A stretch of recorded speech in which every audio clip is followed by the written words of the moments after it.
Nahmaduhu wa nasta'inuhu wa nastaghfiruh wa na'udzu billahi min sururi anfusina wa min sayyiati a'malina may yahdihillahu fala mudhillalah wa may yudlil fala hadiyalah.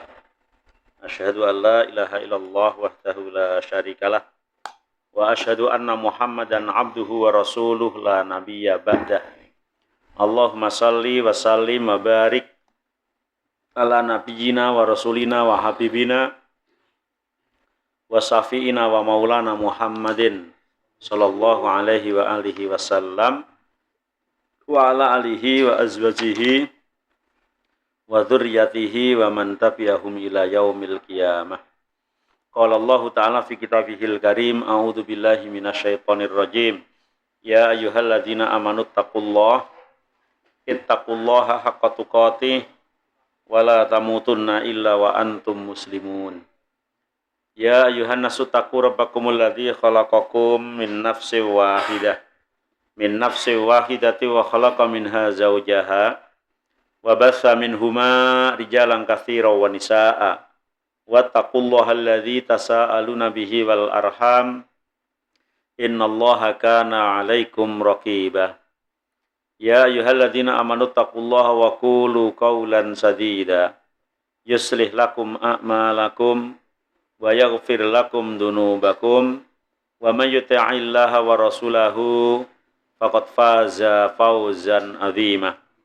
Fa'lam fa inna khairal hadisi kitabullah wa khairal hadyi hadyi Muhammadin sallallahu alaihi wa alihi wasallam wa syarral umuri muhdatsatuha wa kullu muhdatsatin bid'atun wa kullu bid'atin dhalalatun wa kullu dhalalatin finnar, amma ba'd.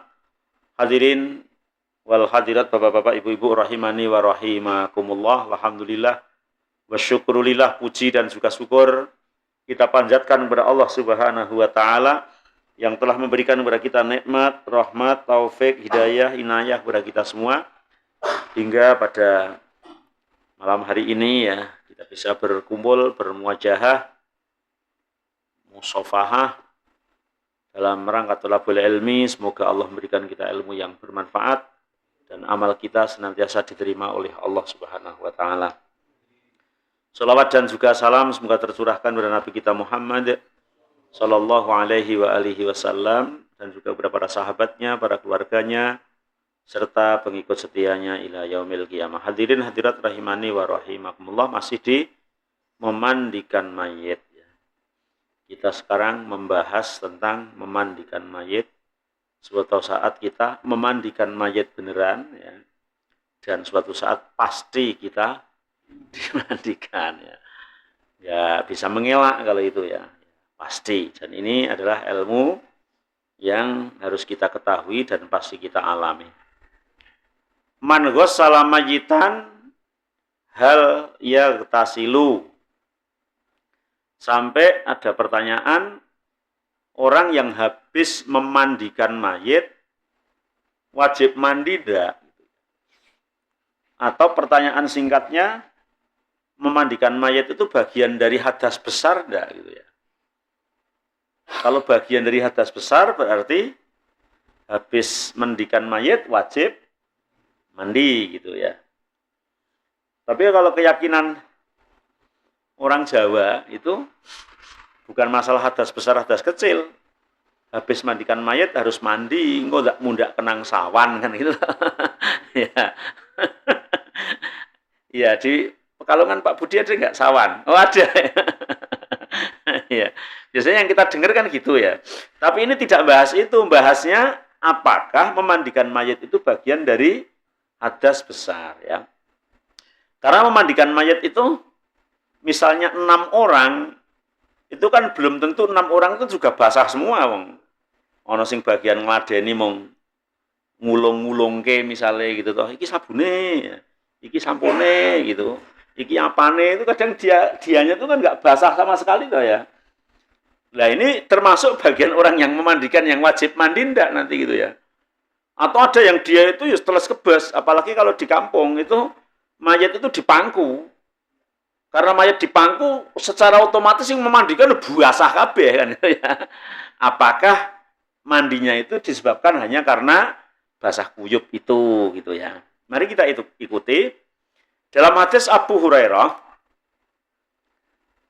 bahwa Rasulullah SAW bersabda, "Anna man ghassalal mayyit fal yaghtasil wa man hamalahu fal yatawaddo." Barang siapa yang memandikan mayit maka mandilah, dan barang siapa yang memikul mayit maka wudhulah. Wa huwa hadisun muttaribun dha'afahu a'immatul hadis.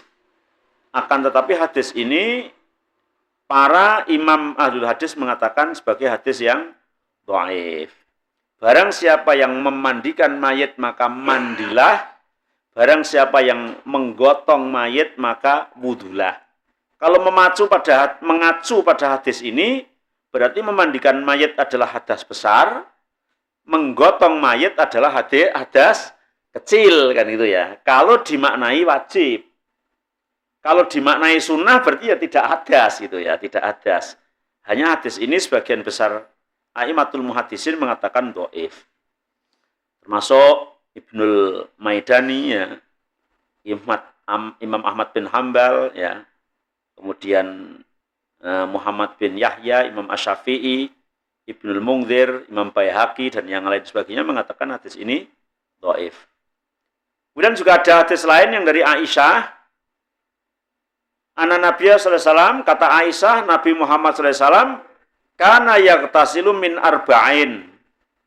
Nabi itu mandi disebabkan salah satu dari 4 sebab.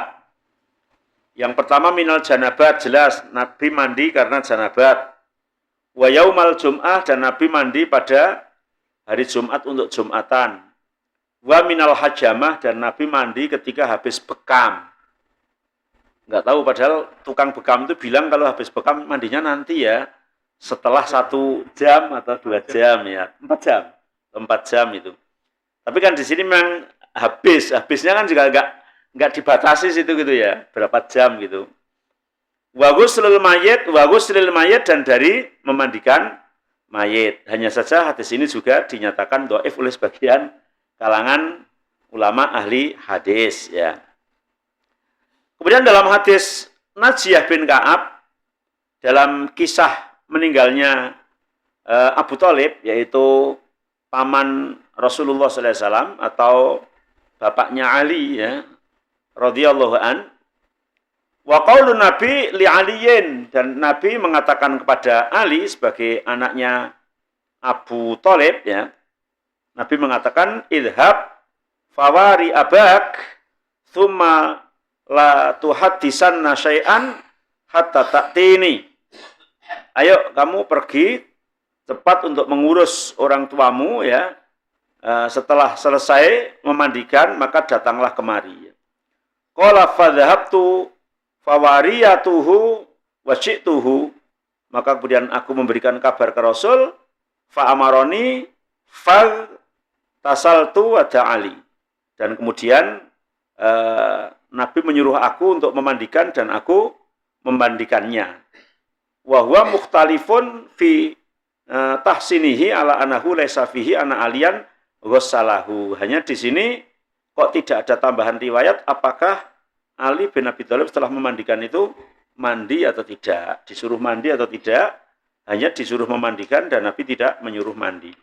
Wa mimma sabaqa yatadhahu annahu la yasbutu hadisun an Rasulillah fi ijabil ghusli alaman ghassalal mayyit. Sehingga kesimpulannya tidak ada hadis sahih yang menyuruh seseorang yang habis memandikan mayit untuk mandi ya. Bal warada anhu hilafuhu, bahkan yang ternukil adalah sebaliknya. Misalnya dari Ibnu Abbas, beliau berkata bahwa Rasulullah SAW bersabda, laisa alaikum fi ghusli mayyitikum ghuslun. Tidak ada kewajiban mandi bagi kalian disebabkan karena memandikan mayit. Idza ghasaltumuh fa inna mayyitakum laisa binajasin, dan mayit itu tidak najis gitu ya. Fa habasukum antaksulu aidiakum, maka cukup kamu mencuci tanganmu saja. Hadis ini dikeluarkan oleh Imam Hakim, Imam Baihaqi, tapi juga didhaifkan oleh sebagian ulama. Ada yang mengatakan sahih tapi mauquf, hanya perkataan Ibnu Abbas bukan perkataan Rasulullah Shallallahu Alaihi Wasallam. Ini yang menyatakan tidak menyuruh mandi, yang tadi menyuruh mandi, sama-sama dhaif itu ya. Wa ala kulli hal, maka kemudian berbagai pertimbangan dari beberapa hadis tersebut, fa inna jumhur ahlil ilmi, maka kemudian jumhur ulama berpendapat, baik dari kalangan sahabat, tabi'in, ya, tabi'in, mereka semuanya mengatakan, la yarawna wujubal ightisal min ghuslil mayyit, tidak ada kewajiban mandi setelah memandikan mayit, innama yarawnahu mustahaban, kalau toh mereka menganjurkan hanya anjuran sunnah. Jadi yang pendapat yang kuat bahwa memandikan mayit itu bukan bagian dari hadas. Jadi kalau mandi habis memandikan itu mungkin disebabkan kotor gitu. Misalnya yang paling banyak berperan mungkin bisa jadi kotor, basah gitu ya. Misalnya kayak yang tadi di kampung itu Pak, yang di Pangku, mosok bar mangku mandi mayit teles kabeh rak mandi, itu kan mungkin bisa dikarani kemproh kan gitu. Apalagi kalau mayitnya misalnya juga kena penyakit atau mayitnya mungkin mengeluarkan kotoran, kan juga ada gitu ya, sehingga mengotori orang yang mangku tersebut, meskipun sebetulnya yang paling baik nggak dipangku, karena kalau dipangku misalnya mayit mempunyai penyakit yang menular kan mudah menular, ketika diguyur terus ke bawah gitu ya.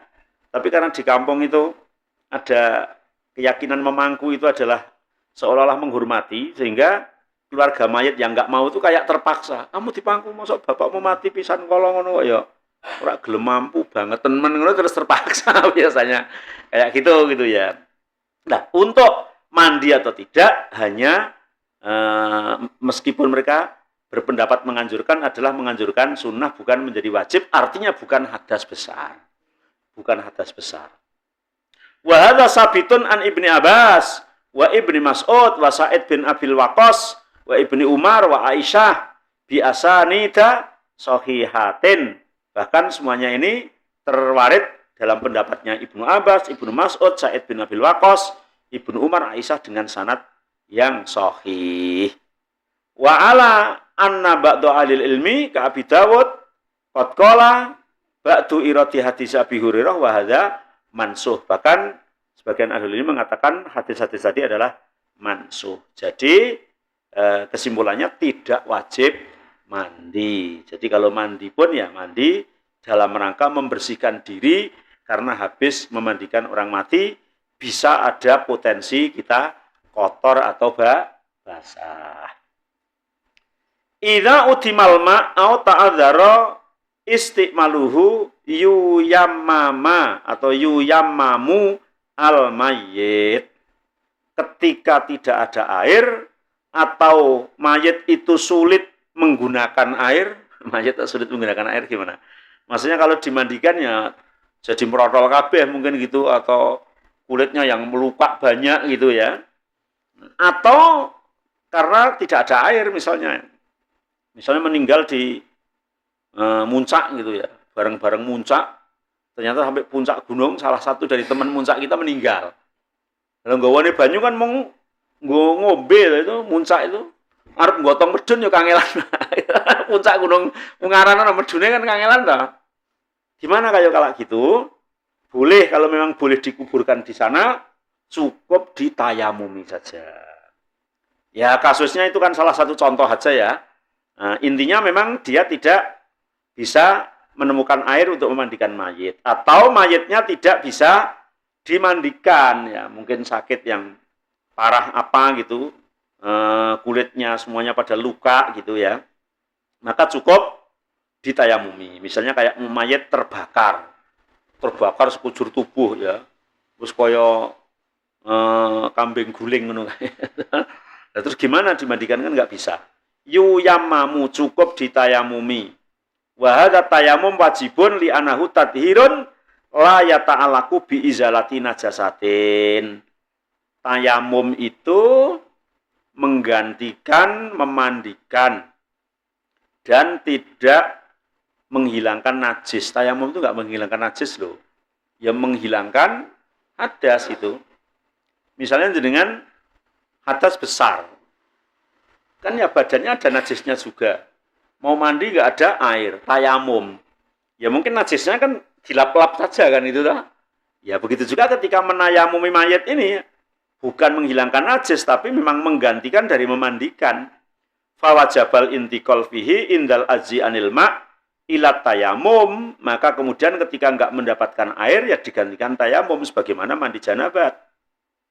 Yang Nabi mengatakan, ju'ilat li al-ardu masjidan wa tahuran idzalam najid al-ma'. Dijadikan untukku bumi itu sebagai masjid, artinya untuk tempat sholat, wa tahuran, dan sebagai alat bersuci, berarti menjadi penggantinya air. Bumi ini menjadi penggantinya masjid dan penggantinya air. Artinya tempat sujudnya dan tempat bersucinya. I dalam najidil ma' ketika tidak menemukan air. Masya Allah. Artinya baik kita masih hidup kepentingannya untuk sholat, atau ketika mati kemudian kepentingannya untuk mensucikan jenazah, itu tidak ada sulitnya. Nggak menemukan air, boleh dengan tayamum. Sehingga ketika hidup itu nggak ada alasan sama sekali untuk tidak sholat, karena katanya nggak ada air. Mbah, jenengan apa? Mboten sholat lah nak, nggonku ki angel banyu. Lah arep wudu piye, arep adus piye? Mulakno kula nggih dereng saged sholat nak. Sesuk nek ngalih ning nggon anake dong dolan ning Semarang kota kono ya aku sholat. Nek bali ning kampung gunung ra ono banyu aku ya ora sholat. Pernah dengar kayak gitu, Pak? Pernah ya. Nah itu nggak benar gitu ya. Pernah dengar tapi itu tidak benar gitu ya. Jadi ya kalau nggak ada air boleh tayamum gitu ya, boleh tayamum. Kalau dalam bahasa kita balas segala alasan toh mbah. Alasan karena tidak mau sholat biasanya. Ya orang itu kan harus banyak alasan katanya. Tapi kita ya tidak kurang jalan untuk memberikan jalan. Karena memang nuwun sewu mungkin dulu-dulu lah ada sebagian dari orang yang sedikit paham tentang agama tapi tidak menguasai benar, semuanya mungkin serba ideal gitu, menetapkan hukumnya itu serba ideal, sehingga kadang banyak orang yang kemudian menjadi kesulitan gitu ya. Saya pernah cerita nggak di sini ya, di salah satu tempat di Bulusan sana itu, tetangga sekolah itu ada sawah yang awalnya itu anak-anak entah tahun berapa ya, angkatannya siapa itu, anak-anak itu istirahat itu nyari yuyu sama nyari ikan, Pak. Itu ngidak-idak tandur padi meh panen itu tidak do ambruk kabeh. Disenani wonge dibentak-bentak terus mana gurunya. Kodarwa saya yang dipanggil, Pak. Wah lah ya kita tanggung jawab ke anak-anak kadang-kadang kan. Mungkin jenengan yang tidak punya sawah mikirnya sedengane, sing duwe sawah mungkin mikirnya kan gejeron Pak ngono ki, bocah kurang ajar malah ngidak-idak tandur gitu ya. Setelah itu saya ketemu, namanya anak-anak, monggo Pak, gimana mau dimaafkan terus diganti monggo. Tapi singkat cerita akhirnya nggak cerita tentang tandurnya, itu dia cerita tentang masalah bangun musola di kampungnya. Saya lupa sebelah mana RT berapa. Ustaz, tempat saya itu baru dibangun musola. Tapi ini nggak ada kaitannya dengan bangunan musola di sini loh.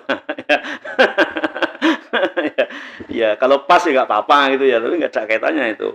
Ustaz, tempat saya itu sedang dibangun musola. Nah, wah, masya Allah, alhamdulillah Pak. Iya, saya itu agamanya Islam. Saya lahir, bapak saya ya Islam. Tapi sampai hari ini saya itu belum pernah sholat. Walah, jenengan belum tahu sholat. Iya, saya seneng banget. Di kampung saya itu mau dibangun musola. Harapanku aku iso sholat. Lah aku harap sholat yang musolane wong nang masjid wong kono isin to ta ngono. Itu katanya. Ya, oh ya, lah terus ceritanya gimana? Ini urung rampung ceritanya ngene tak ceritani. Ya tak rungokke wis ceritanya piye. Lah terus kampung saya itu bangun musola bener. Wes mau aku kerja bakti ya mangkat, aku urunan sak duweku ya mangkat. Harapanku kuwi ngerti aku arep sholat. Ternyata bener musola iku diadi, peresmian iku diundangke ustad, aku lali mbah ustad saka ngendi. Aku melu salat maghrib, wong peresmiane bar salat maghrib.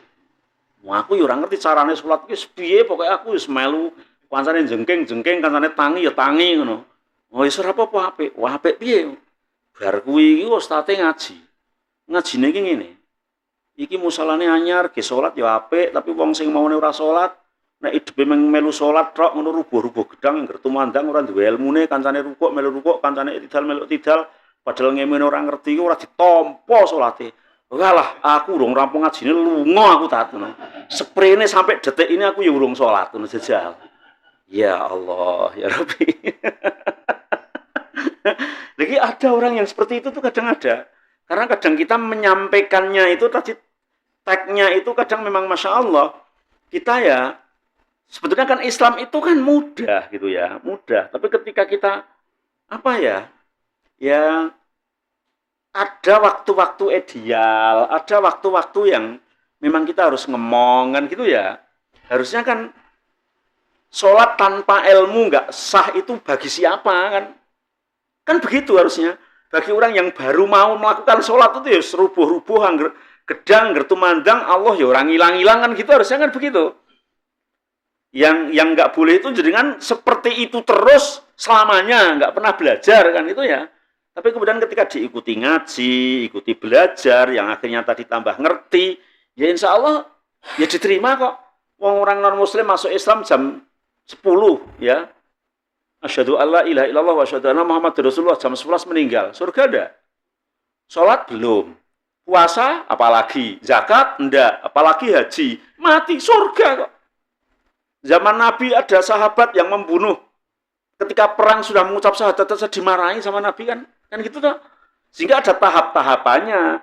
Kapan orang itu kemudian ditekan harus ideal, kapan diberi kelonggaran. Maka ada kaidah dalam usul fikih disebutkan al-amru idza dhaqat ittasa'at wa idza ittasa'at dhaqat. Perkara itu ketika sempit jadi longgar, ketika longgar jadi sempit ya. Kaidah fikih itu ya, ketika sempit jadi longgar. Coba sempit jadi longgar gimana? Salat itu wajib menghadap ke arah kiblat, wajib. Ketika longgar, jenengan naik pesawat pulang dari Mekah ke Indonesia, jenengan menghadap kemana? Ke timur. Ketika mau sholat, jenengan harus balik kanan. Wah, malah sak motor mabur, madep, mungkur kabeh, iso glempang pesawatnya ta. Nah, maka ternyata boleh sholat menghadap timur alias membelakangi kiblat. Ini namanya perkara ketika sempit jadi longgar. Kamu kan sempit, nggak bisa gitu. Salah satu pesawat sedunia yang ada musolanya baru Saudi Airlines itu pun paling 8 orang. Baru itu kalau bisa menghadap ke belakang itu kan per 8 orang. Dan jumlahnya penumpangnya 400. Berapa kali kan itu ya. Nah itu pun yang tahu saja. Yang nggak tahu tetap sholat di tempat duduk. Kalau pas berangkat bisa menghadap ke sana. Kalau pas pulang gitu ya. Ini namanya ketika sempit menjadi longgar. Jangan nggak bisa wudhu, nggak ada air. Boleh tayamum. Lah ning motor mabur tayamume nggo apa? Wong ora sangu lebu, ora sangu lemah. Ya ngemek-ngemek kursi pesawat iku mesti ana debune. Gitu ta? Sini tuh kita bersihin dingin aja ana debune, gitu ya. Nah, ini namanya ketika sempit jadi longgar. Tapi ketika longgar jadi sempit, jenengan di rumah, waktunya longgar, pergi ke musola Baitus Salam yang tadi pakai pakaian kerja aja ada ganti sarung gitu ya, Pak. Ganti baju, pakai picis, harus wudhu yang sempurna, bahkan datang awal, sholat qobliyah dulu, kan itu toh. Ini namanya ketika longgar jadi sempit, dibatasi harus begini. Bahkan ketika jenengan dapat 2 rakaat batal, harus keluar wudhu dulu. Karena ini namanya longgar, jadi sempit lah. Sehingga jangan sampai kemudian mempersulit orang-orang yang memang baru sadar. Ya, ketika memang dia baru sadar seperti itu harusnya diberi kemudahan. Lah saya bilang wis mbak aku nek belajar mbak aku gampang kok. Yo tak mbak ustaz yang sprene ora teko, aku lali jenenge. Arep tak goleki meneh lali ya Allah. Aku ya merasa harusnya tanya rumah kamu mana gitu ya. Namanya siapa tapi lupa. Tak doakan semoga sekarang sudah sholat ya Allah gitu. Masyaallah. Ini jadi agama ad-dinu yusrun, agama itu mudah. Yang tidak boleh itu apa ya? Bahasa Jawa itu gampang ke. Bahasa Indonesianya apa, Pak? Bukan menganggap mudah ya, tapi apa ya? Apa? Menggampangkan. Mesti ada bahasa bakunya apa gitu ya, coba nanti dicari. Gampang itu bukan gampang loh ya. Menyepelekan lah gitu ya. Nah, ya, jadi gampang gua. Gampang kok, gampang banget. Jadi mudah ya, permudahlah, jangan kau persulit, tapi ya ada standarnya. Yang namanya gampang itu ya bukan berarti terus nggak ada aturan gitu ya. Ada aturan. Tadi ketika longgar jadi sempit, ketika sempit jadi longgar, sesuai dengan kondisi dan keadaan. Itu apapun gitu ya, apapun. Ada dulu kalau orang kampung yang bakulan tuh biasanya kulaan ke pasar Juar.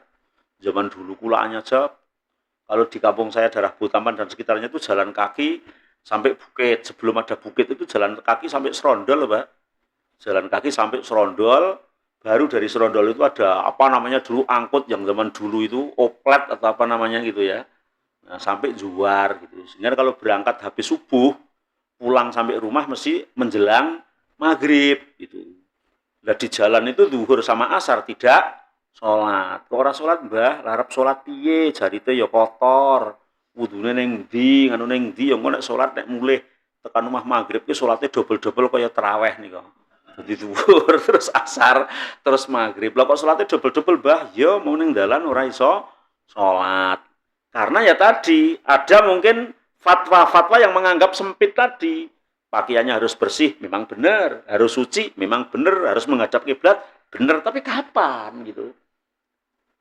Ketika dia di perjalanan kayak gitu, nggak mungkin ganti baju, nggak mungkin ganti pakaian, ya sholat meskipun dengan pakaian yang apa adanya kan gitu. Bahkan meskipun sholat itu di trotoar, ya, di pinggir jalan, ya harus sholat dan tidak perlu mengulang ketika sudah dilakukan secara maksimal pada saat itu. Ya mungkin dengan masing-masing punya pengalaman di tanah kelahirannya masing-masing dulu gitu ya. Jadi kadang oh iya, karena mungkin bagi orang yang hari ini mungkin sholatnya sudah rajin, sudah bukan hanya sekedar 5 waktu, sudah qobliyah, sudah ba'diyah, sudah sholat malam, sudah sholat duha. Kadang tidak tahu gambaran-gambaran ketika mengajak orang yang sebetulnya masih pemikirannya seperti tadi gitu ya. Maka kita harus punya trik, ya bukan sebetulnya trik ya, tapi memang ya dakwah itu kan harus apa namanya bertahap gitu ya. Siapa yang didakwahi, jangan sampai kemudian dia malah lari ya, baru mau belajar sholat pelan-pelan, akhirnya dia malah lari gitu ya. Karena ketika dites Fatihahnya kadang blekatik ra karuan terus diseneni. Walah salatmu ku pirang-pirang tahun ya ora sah wong Fatihah eleke kaya ngono. Kan enggak jadi belajar. Akhirnya enggak jadi salat ya. Wong kadang kita yang sudah salat lama aja ketika dites Fatihahnya kadang masih banyak yang salah, masih banyak yang keliru kan itu ya. Tapi ya ayo kita benahi terus ya agar menjadi baik. Kemudian idza tufinal mayyit duna ayyughsal. Ketika ada mayit dikuburkan tanpa dimandikan. Entah itu lupa, entah itu orangnya tidak tahu ya, atau kasus apalah, kan bisa jadi ada kemungkinan seperti itu. Fadzahabal jumhur, maka jumhur ulama mengatakan termasuk Imam Malik, Imam Syafi'i, Imam Ahmad, Dawud Al-Dhahiri, Ibnu Hazm mengatakan anahu yajibu nabsuhu liyughsala malam yataghayyar. Wajib digali, dikeluarkan kemudian dimandikan selagi mayatnya belum berubah, belum apa ya? Ya belum membusuk. Masih utuh, masih bisa dimandikan, maka wajib dikeluarkan dan dimandikan dulu. Sementara Imam Abu Hanifah mengatakan la yajibu dzalika ba'da ihalati turab alaih. Menurut Imam Abu Hanifah tidak wajib ketika sudah diurugi, ya, sudah ditimbun, sudah dirata, tanahnya sudah metutuk, itu tidak perlu. Kecuali belum ditimbun, ingat, oh ya ini belum dimandikan gitu. Ya dulu ala jawazi ikhrajil mayyit min qabrihi li ghardi sahihin. ya menunjukkan bolehnya untuk digali, dikeluarkan untuk tujuan yang sahih, yang benar, yaitu belum dimandikan. Jabir bin Abdullah pernah mengatakan, Ata Nabi Kobro Abdullah bin Abi bin Ubay, ya. Nabi mendatangi Ata Nabiyu Kobro Abdullah ibni Ubay. Nabi mendatangi kuburnya Abdullah bin Ubay. Ba'dama atkola hafrotahu, setelah dimasukkan ke liangnya. Fa'amaro bihi fa'akhroja, maka kemudian Nabi menyuruh untuk mengeluarkan, untuk dimandikan, ya. Maka kemudian dikeluarkan, kemudian dimandikan, ya. Fawadu'ahu ala rukbataihi wa nafasa alaihi min riqihi wa albasahu komisahu, kemudian Nabi malah melumuri dengan dengan air liurnya gitu, dan kemudian ditiup dan dipakai baju gamisnya Rasulullah. Harapannya agar tidak mendapatkan siksa. Padahal Abdullah bin Ubay itu orang munafik yang banyak mengganggu orang Muslim itu ya. Tapi begitulah kasih sayangnya Rasulullah terhadap umatnya. Maka kita nggak boleh menjadi pendendam itu ya. Rasul seperti itu ya. Sudah mati itu masih dikasihani. Dilumuri air liurnya Nabi supaya selamat dari api neraka. Dipakai baju gamisnya. Wallahu alam, kemudian di sana seperti apa gitu ya. Padahal itu sudah dimasukkan ke liangnya. Ini menunjukkan ketika tujuan baik, memandikan tadi boleh kita ngambil setelah dikuburkan ketika memang belum dimandikan. Ada pertanyaan sampai sini? Sebelum ke takfinul mayyit. Memandikan sudah selesai.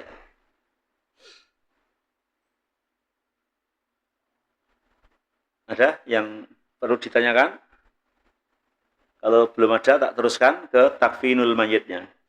Takfinul mayyit, setelah memandikan mayit, kita kemudian mengkafaninya. Memandikan kewajiban yang pertama, meskipun di dalam prosesnya memandikan itu sebagaimana yang sudah dibahas, harus melepas pakaiannya, meskipun nanti setelah dimandikan dipakai lagi. Tapi kan pakaiannya beda. Pakaiannya ketika hidup sama pakaiannya ketika mati beda. Yang sama adalah hampir pakaian orang hidup yang sedang ihram. 2 lapis itu ya. Itu pun hampir, tidak persis. Tapi kalau di agama sebelah katanya mati itu lebih najis daripada ketika hidup gitu ya. Misalnya hidupnya nggak pernah pakai dasi ya, ketika mati pakai dasi. Ketika hidup sandal kletek, ketika mati sepatu gitu ya. Nah itu di aturan mereka. Di kita ketika mati pakaiannya cukup 3 lembar. Ya, 3 lembar kain kafan. Nah, bagaimana cara mengkafani dan apa hukumnya? Maka ulama sepakat bahwa mengkafani mayit adalah fardu kifayah ya, fardu kifayah. Mengkafani mayit fardu kifayah. Di antaranya dalilnya adalah hadis Ibnu Abbas. Ada seseorang yang ditabrak oleh kendaraannya atau dijatuhkan dari kendaraannya. Wa nahnu ma'an nabi wa huwa muhrim. Dan kami bersama Nabi dan ihram. Faqala an-nabi, maka Nabi mengatakan, igsiluhu bima'in wasidrin, mandikanlah dengan air dan daun bidara, wa kafinuhu fi saubaini, dan kafanilah dengan 2 lembar kain ihramnya itu, wala tamasuhu tiban, dan jangan sampai menyentuh wangi-wangian, wala takhmiru ra'sah, jangan ditutup kepalanya, fa innallaha yab'atsuhu yaumal qiyamah mulabiyan, karena besok mau dibangkitkan pada hari kiamat dalam keadaan bertalbiyah. Di sini justru mengandung arti ketika tidak ihram, ya maka tidak begitu. Ya dimandikan, dikafani, menutup kaki dan kepalanya, dan juga boleh dikasih wangi-wangi. Tapi bagi yang sedang ihram, maka membungkusnya tidak boleh sampai kepala dan tidak boleh dikasih wangi-wangi. Karena besok kata Nabi bangun dari kubur dalam kondisi bertalbiyah. Mungkin besok di mahsyar itu ada rombongan orang yang haji umroh gitu toh. Tapi yang mati pada saat ihram, labbaik Allahumma labbaik gitu ya. Dalam hadis Khabbab bin Al-Arad, dia berkata, hajarna ma'an Nabi, kami hijrah bersama Nabi Muhammad SAW. Naltamisu wajhallah, karena ingin mendapatkan pahala dari Allah. Fawaqa'a ajruna ala Allah. Maka kami mendapatkan pahala yang Allah berikan. Tapi faminna man mata lam yakul min ajri syai'an.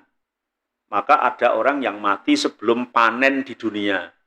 Artinya hijrah, awal-awal hijrah itu kan masih sulit toh, rumah masih nunut, masjid masih dibangun di Kuba, Nabi saja masih numpang di rumah sahabat itu toh. Ada yang sudah meninggal. Tapi ada yang sudah sampai bertahun-tahun gitu ya. Sampai 10 tahun itu sampai kemenangan. Berarti sampai luar biasa.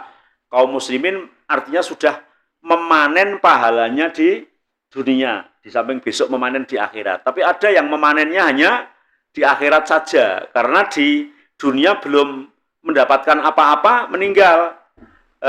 Minhum, sebagian dari mereka yang meninggal sebelum pada memanen atau sebelum pada merasakan nikmatnya hijrah itu adalah Mus'ab bin Umair.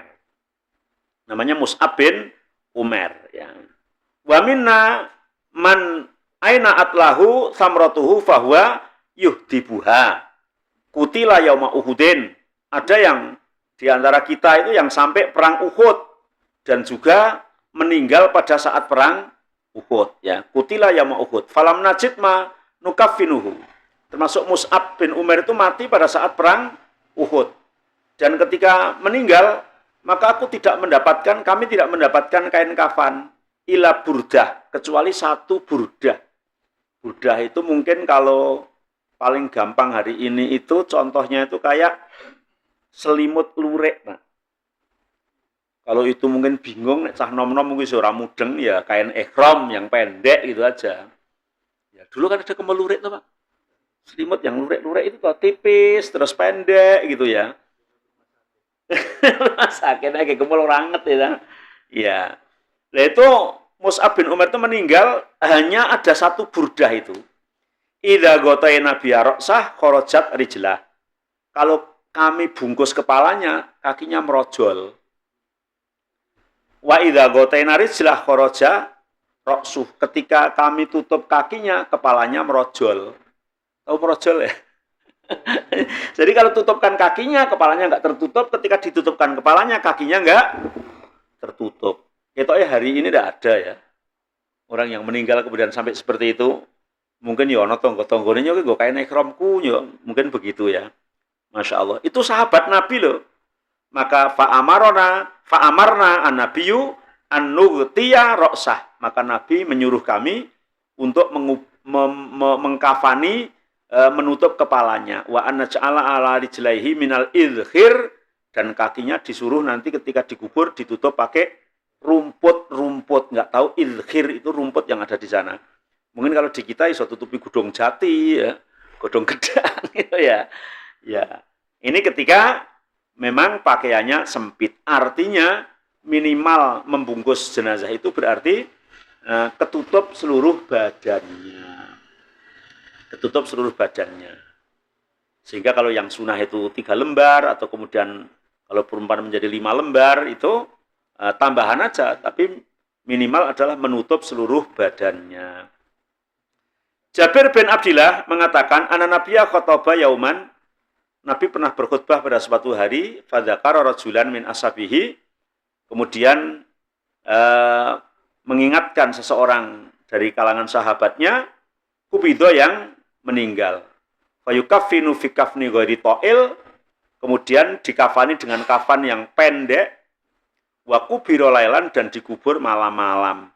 Maka Nabi mengingatkan, ya, fazajaro an-nabi ayyuqbara rajul bilail hatta yusalla alaihi illa ayyutarra insanun ila dzalik. Ya, maka Nabi tidak suka ketika ada orang itu dikubur malam-malam. Alasannya sedikit yang mensolatkan. Karena hari itu malam itu kan gelap gulita. Sehingga mungkin orang mau takziah ikut menyolatkan menjadi berkurang. Ya, kecuali memang terpaksa, memang mungkin kalau hari ini ada orang meninggal, terutama di kampung, kok malam atau sore, kemudian dikuburnya nunggu besok, malah yang mensolatkan sedikit. Karena orang sudah datang pada saat ia meninggal, nunggu sampai dimandikan, sampai disolatkan, lah besok urusannya sudah lain. Lah ketika kemudian diumumkan mensolatkannya besok ya, pulang lagi besok nggak ke situ lagi ya. Maka kalau melihat tag ini berarti boleh juga dikuburkan malam-malam karena alasannya takut yang mensolatkan sedikit gitu. Wa qala Nabi idza kufina ahadukum akhah falyuhsin kafanahu. Kalau kamu mengkafani saudaramu, maka mbok berbuat baik terhadap saudaramu. Artinya mengkafani itu juga yang cukup, yang baik meskipun dengan baju layak pakai misalnya sarung sing sobek-sobek timbang ora kanggo sing ngafani wae ya kena, tapi tidak baik dibelikan kain kafan yang baru kan itu loh. Karena demi untuk berbuat baik terhadap mayit meskipun juga tidak boleh berlebihan. Ya wis aku wong sugih tak tuku kain sing regane larang gitu ya. Ya kalau di tempatnya Pak Susu kan ada batik tangan yang harganya sampai 5 juta ya Pak ya. Lah terus tuku ke telung lembar itu kan jadi 15 juta ta. Terus ge ngubur iki wong-wong sugih ya kurang pas. Mubadzir ya kain kafan yang wajar lah. Sekitar sekarang itu kain kafan komplit itu 1 jutaan harganya gitu ya. Ini jadi tidak dengan yang berlebihan tapi tidak dengan yang sangat sangat minimalis. Ini karena Nabi mengatakan kalau kamu mengkafani saudaramu, kafanilah dengan kafan yang baik dengan cara yang baik karena demi memuliakan manusia. Ya, ada pertanyaan? Monggo Pak, monggo.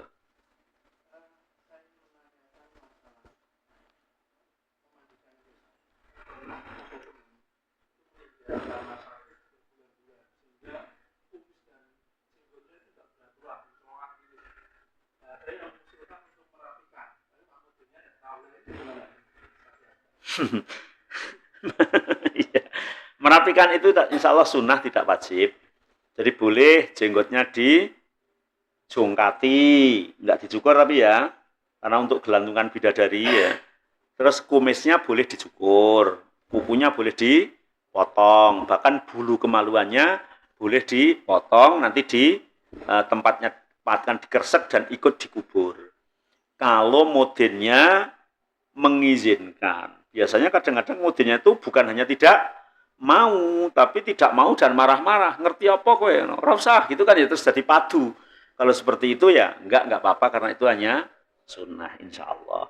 Kalau sudah berusaha sedemikian rupa dan ternyata enggak bisa terlaksana ya tidak mengapa ya insya Allah. Begitu Pak. Wallahu a'lam. Ada lagi? Jih, monggo Pak.